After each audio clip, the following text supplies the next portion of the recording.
国から変えるのにはちょっと時間がかかる。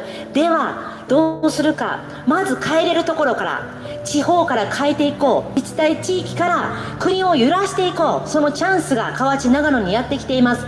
どうか皆様、藤原宗義、拙いとこもあるかもしれないですが、人の痛みが分かる政治家、そして一番自分がね分かってるんです。住まいは権利なんですよ。住むところがまずないといけない。不動産業界20年いたんです。いろんな人たちを見てきましたね。引っ越したくても引っ越せない、家賃が払いたくても払えない、強制撤去された人たちも見てきたでしょう。その中でこの河内長野、空き家あるじゃないですか。これをもっともっと河内長野の市政として支えて、困ってる人たち住んだらいいじゃないですかと。